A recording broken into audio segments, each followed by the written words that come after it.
بهترین تخنیک لرونکو لوبغاړو څخه دی چې په خپل تخنیک سره سره په ښکلا باندې هم ډېر شهرت پیدا کړی دی. دا لوبغاړی مارکس سټوینس نومیږي چې د استرالیا د هېواد سره تعلق لري. نوموړی د استرالیا د ملي لوبډلې یو د برید کوونکو لوبغاړو څخه دی.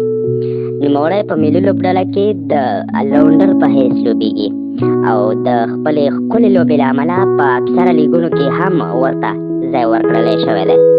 نوموړي هغه وخت لا شهرت پسې ترلاسه کړ چې په خپله دوهمه یو ورځنۍ لوبه کې د نیوزیلینډ په وړاندې د 3 لوبغاړو سوځولو وروسته 140 بهترینې لوبې وکړلې. خو د نوموړي بد عادت د نوموړي ګې خاصیت دی.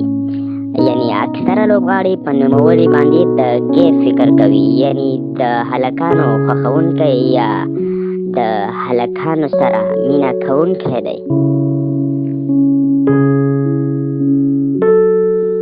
دا لوبغاړی اعزاز خان نومیږي چې له خټې پښتون او د هانګ په ملي لوبډله کې له ډېرې مودې څخه لوبیږي.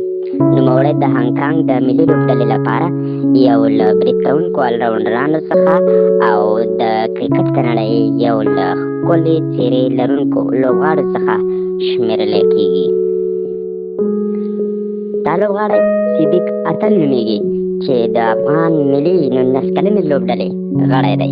نوموړي هغه وخت خپل مینوال لا پسې زیات کړل چې د نړیوال جام د 19 کلنو د نړیوال جام په وروستۍ لوبه کې د سویلي افریقا په وړاندې جالبه، بهترینه او تخنیکي برید کوونکې لوبه ترسره کړه.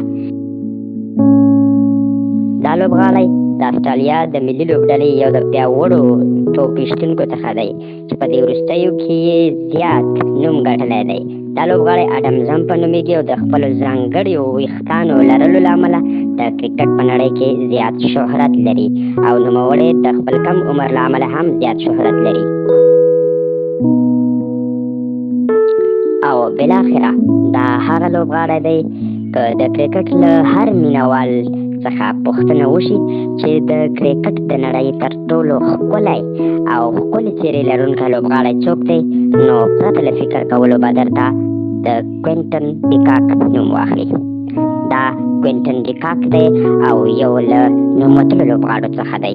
د ښکلي کیپینګ تر څنګ بهترین او جارحانه برید کوونکی اوپنر دی. نوموړي هغه وخت لا شهرت پسې ترلاسه کړ چې د هندوستان د ملي لوبډلې پر وړاندې څو کاله مخکې پرله پسې په 4 لوبو کې 4 سلیزې ووهلې.